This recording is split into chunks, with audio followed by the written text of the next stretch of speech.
আপনি কি কখনো এমন কারো সাথে ছিলেন যার সঙ্গে থাকতে আপনার অস্বস্তি লেগেছে, কিন্তু কেন এমন লাগছে সেটা বুঝতে পারেননি?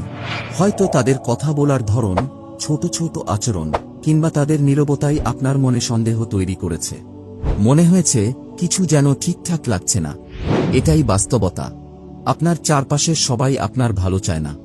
অনেক সময় খারাপ মনের মানুষের লক্ষণগুলো আমাদের চোখের সামনেই থাকে, কিন্তু আমরা সেগুলো বুঝতে পারি না। ইসলাম আমাদের সতর্ক করেছে খারাপ সঙ্গের বিপদ সম্পর্কে।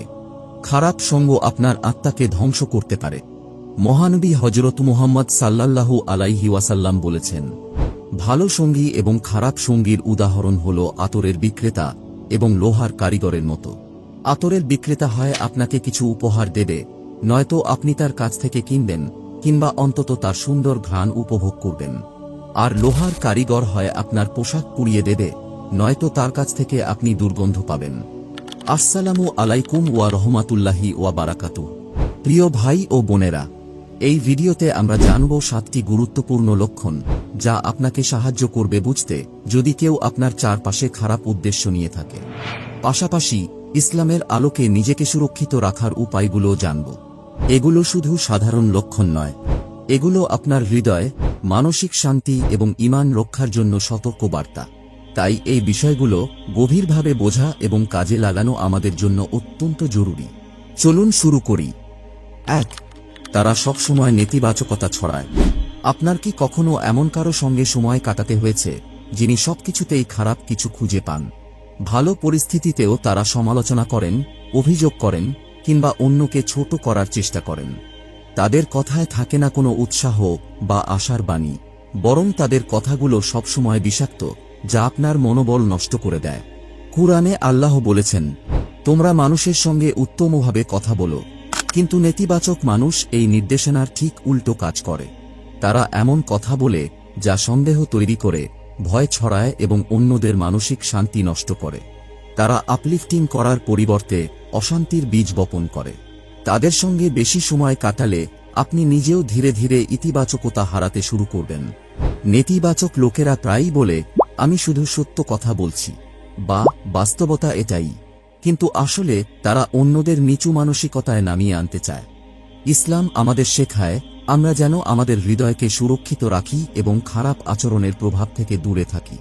মহানবী হযরত মুহাম্মদ সাল্লাল্লাহু আলাইহি ওয়াসাল্লাম বলেছেন, একজন মুমিন দোষ খুঁজে বেড়ায় না এবং সে অভদ্র, অশ্লীল বা রূঢ় হয় না। যদি দেখেন কেউ সব সময় নেতিবাচকতা ছড়াচ্ছে, এটি একটি সতর্ক সংকেত। এমন মানুষদের থেকে দূরে থাকুন। নিজের মানসিক শান্তি রক্ষা করুন। এমন মানুষের সঙ্গে সময় কাটান যারা আপনাকে অনুপ্রাণিত করে, ভালো পরামর্শ দেয় এবং আল্লাহর পথে চলতে সাহায্য করে। 2. তারা অন্যের ব্যর্থতায় আনন্দ পায়। আপনার কি এমন কারো সাথে পরিচয় হয়েছে যারা অন্যের কষ্ট বা ব্যর্থতায় খুশি হয়? হয়তো তারা সামনাসামনি কিছু বলে না, কিন্তু তাদের আচরণে সেটা স্পষ্ট হয়ে ওঠে। তারা সাহায্য করার বদলে নীরবে, এমনকি কখনো প্রকাশ্যে, অন্যের বিপদ বা ব্যর্থতায় আনন্দ প্রকাশ করে। এটি শুধু উদাসীনতা নয়, এটি অন্তরের গভীরে থাকা হিংসা এবং বিদ্বেষের প্রতিফলন। কুরআন আমাদের এই বিষয়ে সতর্ক করেছে। তারা কি মানুষের প্রতি ঈর্ষান্বিত হয়? আল্লাহ তাদের তার অনুগ্রহ থেকে যা দিয়েছেন তার জন্য। এমন মানুষদের চিনতে খুব বেশি সময় লাগে না। হয়তো আপনি সমস্যায় পড়লে তারা উদাসীন থাকে, কিংবা আপনার কষ্টের সময় গোপনে খুশি হয়। এমনকি তারা সহানুভূতির ভান করে, কিন্তু পরে সেটা অন্যদের সামনে গসিপ হিসেবে ব্যবহার করে। মহানবী হযরত মুহাম্মদ সাল্লাল্লাহু আলাইহি ওয়াসাল্লাম বলেছেন, হিংসা থেকে দূরে থাকো, কারণ এটি ভালো কাজকে আগুনের মতো ধ্বংস করে দেয়। যদি দেখেন কেউ সবসময় সহানুভূতির অভাব দেখায় বা অন্যের কষ্টে গোপনে আনন্দ পায়, তবে সতর্ক থাকুন, তাদের থেকে দূরে থাকুন। নিজের শান্তি এবং মানসিক সুস্থতার জন্য এমন মানুষের সঙ্গ বেছে নিন যারা আপনাকে সত্যিকারের ভালোবাসে, যারা আপনাকে উৎসাহ দেয়, অনুপ্রাণিত করে এবং আল্লাহর পথে চলার কথা স্মরণ করিয়ে দেয়। 3. তারা সহজেই গীবত ও পরনিন্দা করে। আপনি কি এমন কাউকে দেখেছেন যিনি সব সময় অন্যের দোষ খুঁজে বেড়ান? যারা পরনিন্দা ও গীবত করতে পছন্দ করেন, তারা অন্যের মানসম্মান নিয়ে খেলতে দ্বিধা করেন না। তাদের কাছে গুজব ছড়ানো, দোষ প্রকাশ করা আর অশান্তি তৈরি করাই আনন্দের বিষয়। কুরআনে আল্লাহ তাআলা এই বিষয়ে আমাদের কঠোরভাবে সতর্ক করেছেন। তোমরা একে অপরের দোষ অনুসন্ধান করো না এবং গীবত করো না। তোমাদের কেউ কি তার মৃত ভাইয়ের মাংস খেতে পছন্দ করবে? তোমরা অবশ্যই তা ঘৃণা করবে। এমন মানুষরা প্রায়ই বলে, আমি তো শুধু সত্য বলছি, অথবা এটা তো মজা করে বললাম। কিন্তু তাদের কথার পেছনে থাকে নষ্ট সম্পর্ক, ভাঙা বিশ্বাস আর ধ্বংস হওয়া সম্মান। আরও ভয়ঙ্কর হল, তাদের এই গীবত অন্যদেরও এতে জড়িয়ে ফেলে। তারা এমন একটি পরিবেশ তৈরি করে যেখানে ক্ষতির ঢেউ চারপাশে ছড়িয়ে পড়ে। মহানবী হযরত মুহাম্মদ সাল্লাল্লাহু আলাইহি ওয়াসাল্লাম বলেছেন, সবচেয়ে নিকৃষ্ট মানুষ হল তারা যারা দুই মুখ, এক দলের কাছে এক রকম, আরেক দলের কাছে আরেক রকম। যদি দেখেন কেউ সবসময় অন্যের দোষ নিয়ে কথা বলছে, এটি একটি সতর্ক সংকেত। মনে রাখবেন, যারা অন্যের ব্যাপারে আপনাকে নিন্দা করছে, তারা হয়তো আপনার ব্যাপারেও অন্যদের কাছে একই কাজ করছে। নিজেকে সুরক্ষিত রাখুন। এমন বিষাক্ত পরিবেশ থেকে দূরে থাকুন।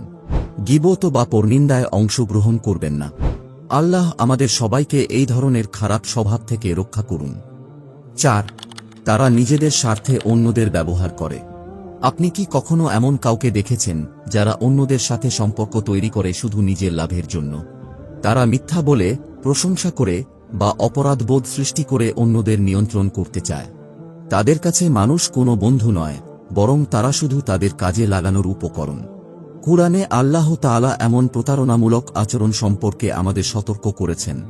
তারা আল্লাহ এবং মুমিনদের প্রতারণা করতে চায়, কিন্তু তারা কেবল নিজেদেরকেই প্রতারিত করে, অথচ তারা তা বোঝে না। এমন মানুষদের কথা শুনে মনে হয় তারা আপনার মঙ্গল চায়।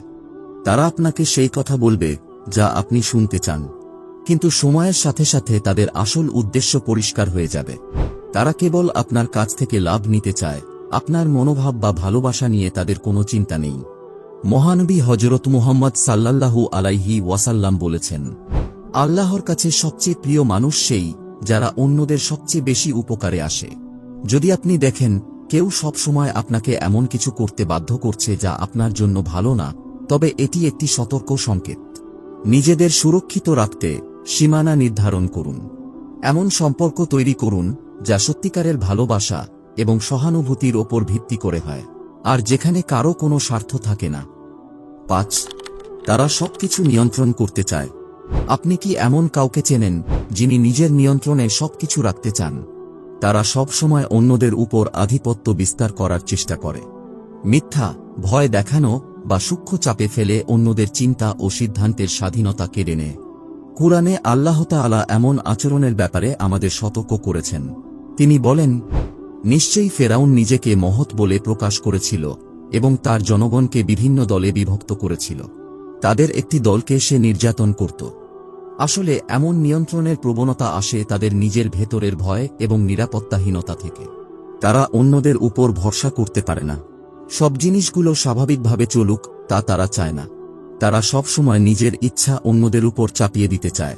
অনেক সময় তারা এটিকে সহায়তা বা নেতৃত্ব হিসেবে দেখায়, কিন্তু তাদের আসল উদ্দেশ্য থাকে ক্ষমতা ধরে রাখা। মহানবী হযরত মুহাম্মদ সাল্লাল্লাহু আলাইহি ওয়াসাল্লাম আমাদের বিনয় ও পরামর্শের গুরুত্ব শিখিয়েছেন। তিনি বলেছেন, একজন নেতা তার জনগণের সেবক। যদি দেখেন কেউ সব সময় আপনাকে নিয়ন্ত্রণ করতে চায়, আপনাকে নিজের ইচ্ছার বিরুদ্ধে কিছু করতে বাধ্য করে, তবে সতর্ক হন। এমন আচরণ চিনে রাখুন। তাদের প্রভাব থেকে নিজেকে রক্ষা করুন। প্রকৃত শক্তি হল অন্যদের সম্মান করা, সবার মতামতকে মূল্য দেওয়া, নিজের ইচ্ছা অন্যদের উপর চাপিয়ে দেওয়া নয়। 6. তারা সব সময় বিভক্তি সৃষ্টি করে।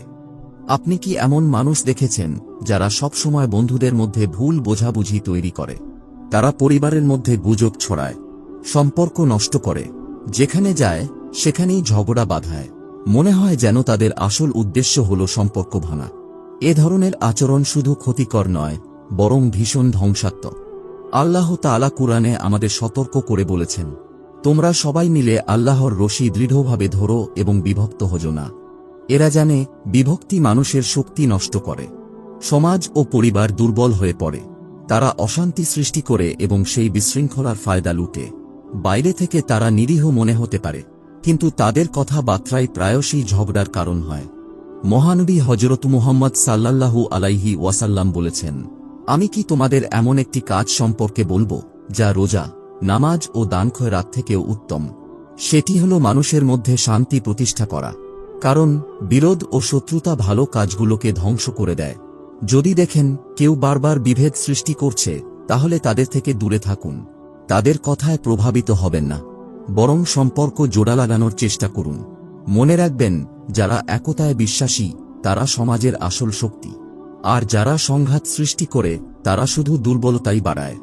একতা রক্ষা করা আমাদের সবার দায়িত্ব। 7. তারা কখনো তাদের ভুলের জন্য অনুতপ্ত হয় না। আমাদের আলোচনার শেষ পর্যায়ে আমরা এমন একটি গুণ সম্পর্কে জানব যা একজন খারাপ মনোভাব সম্পন্ন ব্যক্তির সবচেয়ে স্পষ্ট লক্ষণ। এটি হল তাদের ভুলের জন্য কোনো অনুশোচনা না থাকা। আমাদের জীবনে এমন কিছু মানুষ থাকে যারা কখনোই নিজেদের ভুল স্বীকার করে না। তারা যতই অন্যের ক্ষতি করুক, তাদের মধ্যে কোনো অনুশোচনা দেখা যায় না, বরং তারা নিজেদের ভুলকে সঠিক প্রমাণ করার চেষ্টা করে। কখনো অন্যের ওপর দোষ চাপায়, কখনো নিজেদের কাজকে যুক্তি দিয়ে ঢেকে রাখে। কুরআনে আল্লাহ এ ধরনের মানসিকতার ব্যাপারে সতর্ক করেছেন। যারা সত্য অস্বীকার করে, তারা আল্লাহ সম্পর্কে মিথ্যা কথা বলে এবং তাদের বেশিরভাগই সঠিকভাবে চিন্তা করে না। এমন মানুষের অন্তর অহংকারে পূর্ণ। তাদের মধ্যে পরিবর্তনের কোনো ইচ্ছা থাকে না, বরং তারা তাদের নিজেদের ক্ষতিকর পথে এগিয়ে যায় এবং অন্যদেরও সেই পথে টেনে নিয়ে যায়। কিন্তু একজন মুমিনের মনোভাব সম্পূর্ণ ভিন্ন। বিশ্বনবী সাল্লাল্লাহু আলাইহি ওয়াসাল্লাম বলেছেন, প্রত্যেক আদম সন্তানই ভুল করে, আর যারা ভুলের পর তওবা করে তারাই সেরা। নিজের ভুল স্বীকার করা কোনো দুর্বলতার লক্ষণ নয়, বরং এটি সাহসিকতার পরিচয়। ভুল স্বীকার করে তওবা করা এবং ভালো কিছু করার জন্য চেষ্টা করাই প্রকৃত শক্তি। যদি আপনার চারপাশে এমন মানুষ থাকে যারা নিজেদের ভুলের জন্য অনুতপ্ত হয় না, তাদের থেকে দূরে থাকুন। বরং এমন মানুষদের সঙ্গ নিন যারা আপনাকে ভালো কিছু করার জন্য অনুপ্রাণিত করে। আমাদের নিজেদের প্রতিফলন করাও জরুরি, কারণ আমরা কেউই নিখুঁত নই। আমাদের মধ্যেও হয়তো এই ধরনের কিছু বৈশিষ্ট্য থাকতে পারে, কিন্তু আল্লাহর রহমত অসীম। আল্লাহ বলেছেন, হে আমার বান্দাগণ, যারা নিজেদের উপর অন্যায় করেছ, আল্লাহর রহমত থেকে নিরাশ হয়েও না। নিশ্চয়ই আল্লাহ সব পাপ ক্ষমা করেন, তিনি ক্ষমাশীল, পরম দয়ালু। যদি নিজের মধ্যে এই ধরনের বৈশিষ্ট্য দেখেন, তবে এটি পরিবর্তনের একটি সুযোগ হিসেবে নিন। আল্লাহর কাছে ফিরে যান, তাঁর কাছে ক্ষমা চান এবং নিজেকে উন্নত করার জন্য চেষ্টা করুন। মহানবী সাল্লাল্লাহু আলাইহি ওয়াসাল্লাম বলেছেন, যারা তওবা করে তারাই সবার মধ্যে উত্তম। আর যদি কেউ আপনাকে কষ্ট দিয়ে থাকে, তবে আল্লাহর উপর ভরসা রাখুন। মনে রাখুন, বিচার একমাত্র আল্লাহর হাতে। তিনি সব দেখেন এবং সব জানেন। পরিশেষে একটি ছোট দোয়া করুন, হে আল্লাহ, আমার অন্তরকে পবিত্র করুন, আমাকে সঠিক পথে পরিচালিত করুন এবং আমার ভুলগুলো ক্ষমা করুন। আপনার যদি এই বার্তাটি ভালো লেগে থাকে, তবে এই দোয়াটি কমেন্টে লিখুন, হে আল্লাহ, আমার অন্তরকে পবিত্র করুন। আপনার একটি মন্তব্য হয়তো অন্য কারো জীবনে পরিবর্তন আনতে পারে। আর যাওয়ার আগে আমাদের ভিডিওটি লাইক করুন এবং চ্যানেলটি সাবস্ক্রাইব করতে ভুলবেন না। এটি একদম বিনামূল্যে, তবে আপনার এই ছোট কাজটি আমাদের এই ভিডিওটি আরও মানুষের কাছে পৌঁছাতে সাহায্য করবে। জাযাকাল্লাহু খাইর। আল্লাহ আমাদের সবাইকে সৎপথে পরিচালিত করুন।